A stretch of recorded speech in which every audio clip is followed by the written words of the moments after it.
Assalamualaikum dan selamat petang. Pakak dah buat apa tu petang-petang Sabtu ni? Ada yang pergi bercuti ke? Pergi bercuti kat mana? Best tak?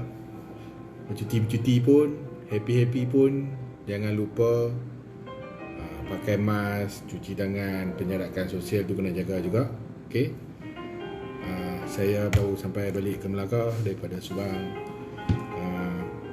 So petang ni saya punya sesi shock sendiri saya petang ni. Saya baru terbaca tentang satu perkara yang best, video yang best daripada saya punya sumber rujukan lah, Mr. Simon Sinek. Dia cakap tentang effective confrontation.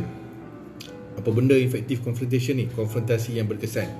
Okey, bila kita dengar perkataan konfrontasi ni, kita selalu fikir benda yang tak bagus lah. Bertegang orat, bertengkar, berbalah, sampai nak bertumbuk-tumbuk kan. Tu konfrontasi je tu. Kita bergaduh-gaduh ni kan.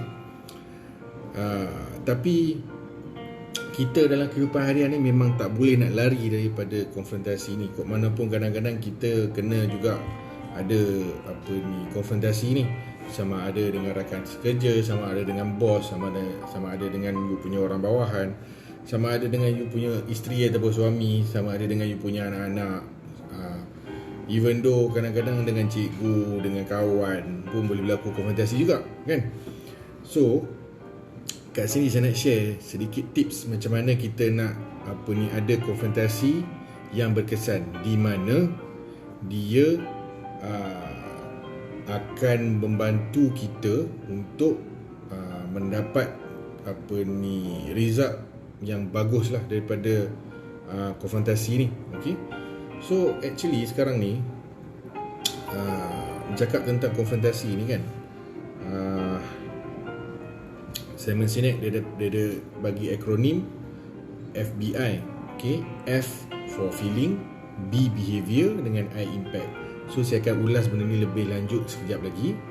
So apa-apa pun saya nak cakap kat sini sekarang ni, untuk kita mengadakan konfrontasi ataupun communication, dia ada dia punya step-step dia lah, untuk make sure benda ni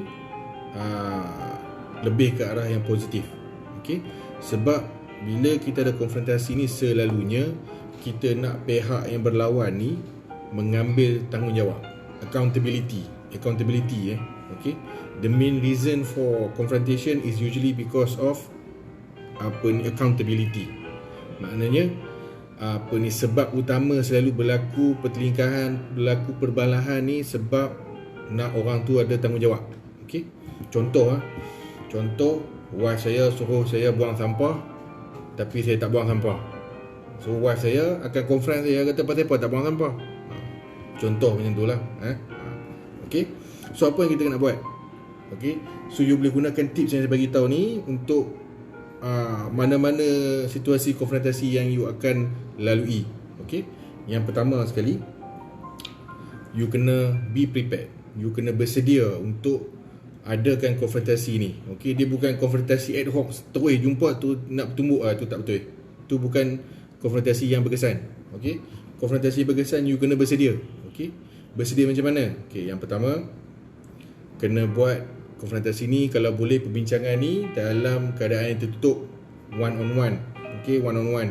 Tak maulah depan-depan orang ramai, depan-depan public semua you duk buat konfrontasi ni. Sebab macam yang anda tahu, konfrontasi ni kadang-kadang dia akan boleh jadi sangat beremosi. Okay? So cakap pasal emosi, step yang kedua, you kena letak emosi you luar pintu. Okay? Leave your emotion at the door. You kena tenang, you kena calm. Okay? Sebab dia ada parti tu, you punya orang yang nak confront tu definitely akan beremosi. So you kena control you punya emosi. Okay? Alright. Yang ketiga, make sure you punya non-verbal cues, you punya komunikasi non-verbal you positif lah. Dari segi you punya pertuturan, you punya tona percakapan, daripada you punya mimik muka. Okay? selalunya bila kita nak buat konfrontasi berkesan ni, kita kena tunjuk kita respect orang yang kita nak mengadakan konfrontasi tu. Sebab it will defeat the purpose kalau kita confront orang ni, kita anggap orang tu rendah dari kita. Orang tu boleh rasa. Okay, so the first thing is non-verbal ni selalunya mata you kena tengok dia. So when you look at the person, tu menandakan you respect dia, you fokus kat dia. Okay, you punya mimik muka, senyum, jangan marah-marah, jangan naik orat-orat dekat kepala semua ni, tu nampak tengah marah kan. Okay, and then cakap dengan tenang, jangan tinggi-tinggi suara. Sebab you dalam keadaan tutup, you dengan dia je dekat depan-depan, bukan jauh-jauh, tak payah jerit. Okay, so yang ketiga yang tu. Okay, yang keempat, you kena prepare you punya statement sebelum you nak cakap dengan dia. Okay, statement apa? Ni saya nak bagi tahu. Yang ni statement ni Mr. Simon Sinek sendiri yang bagi tahu, dia ajar. Dia cakap FBI. F, feeling. B, behavior. I, impact. Apa benda ni? Feeling ni maknanya apa yang you rasa yang menyebabkan you nak buat konfrontasi ni lah. Kemudian B, behavior ni apa yang you punya the other party tu buat yang membuatkan you rasa macam tu.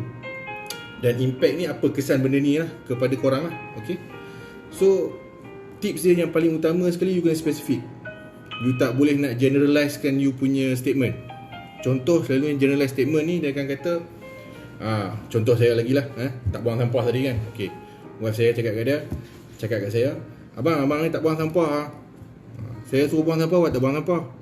Okay, tu nampak general kan. Saya kata dah semalam ada buang sampah. So dia dah gabra sikit kat situ kan. So yang penting sekarang ni, be specific. Be specific maksudnya you rasa tu macam mana. Tapi jangan perasaan yang you rasa tu jangan terlampau superficial. Contoh rasa marah, rasa sedih, rasa happy. Yang tu very superficial. Nampak macam you kena go in a little bit deeper. So that's why you kena prepare tu. Okay, so behavior ni you kena specific. Contohnya yang buang sampah tadi, wife saya kena kata kat saya, abang ni tak buang sampah semalam saya suruh abang buang sampah, pasal apa abang tak buang sampah? Okay, tu dia punya behavior. Saya tak buang sampah semalam. So saya tak boleh nak lawan dah. Tak boleh nak kata semalam tu tak. Dia cakap pasal semalam. So dia fokus kepada yang semalam. Okay, so dia kata, saya rasa abang ni macam tak dengar saya cakap apa. Saya selalu suruh buang sampah semalam, abang tak buang sampah pun. Tu dia punya perasaan dia masa tu.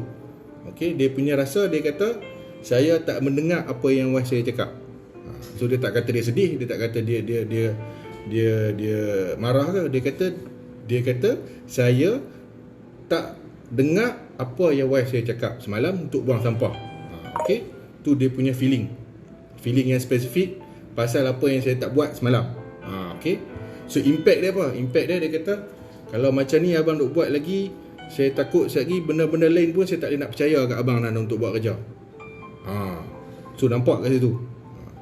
Okay, kalau jadi macam ni, sure orang yang berlawan ni, contoh saya akan lawan balik. Kita akan cuba untuk defend diri saya sendiri untuk kes-kes macam ni lah. So bila kita nak defend, apa yang patut Wasik buat, dia lepas dia cakap benda tu, dia tutup mulut je, diam, biar saya cakap apa, betul saya cakap, okay, tak apa, saya faham, saya dengar abang cakap apa, repeat balik statement tadi, ulang sampai saya terdiam, cakap okay, sorry, lepas ni saya buat elok-elok, sampai macam tu. Okay, itu contoh saya lah. Okay, so nak recap balik dia punya step tadi. Yang pertama, you kena be prepared, you kena bersedia untuk buat konfrontasi yang berkesan ni. Step yang kedua, kalau boleh tertutup, one on one, jangan kat tempat public. Yang ketiga, tinggalkan emosi kat luar pintu. Okay, you kena tenang. Okay, yang keempat, non-verbal communication, bersedia. Mana ada mudah, sama aja. Okay, kena non-verbal communication tu penting. Alright. Lepas tu yang kelima, prepare statement you lah, yang FBI tadi. So contoh lain yang kita boleh buat, selalunya kalau in term of kat tempat kerja kan, you punya coworker kata dia patut buat kerja tapi dia tak buat dia punya assignment. So kena cakap kat dia, bro, kan semalam aku dah bagi assignment untuk kau buat, tapi hari patut hantar hari ni tapi kau tak hantar lagi. Lepas tu dia punya behavior, dia punya feeling. Cakap, aku rasa macam apa ni, aku tak boleh nak percaya dengan kau dah untuk buat kerja, untuk bagi kerja. Aku rasa macam kau ni suka mengambil apa ni, sambil lewa hal-hal macam ni. Okey, tu dia punya kita punya feeling lah. Okey, impact dia apa? Impact dia apa ni, kalau macam ni duk buat lagi macam ni, aku rasa aku tak boleh nak kerja dengan kau lagi lah. Aku rasa kau tak sesuai kerja kat sini sama-sama dengan kita orang, sebab kita orang semua buat kerja. Contoh macam tu lah. So boleh digunakan. And yang petua FBI ni, Simon Sinek kata tiga-tiga kena ada sekali dalam statement tu. Dan dia punya susunan tak kisah, nak cakap pasal impact dulu ke, nak cakap pasal behavior dulu ke, nak cakap pasal feeling you dulu ke. Yang penting tiga-tiga elemen ni kena ada, feeling, behavior dengan impact. Alright. So saya harap dengan perkongsian saya sedikit petang ni, bolehlah lepas ni you nak berkompetisi yang berkesan dengan you punya pasangan masing-masing ke, you punya bos ke, you punya subordinate ke, you punya anak-anak ke. So semoga benda ni berkesan lah.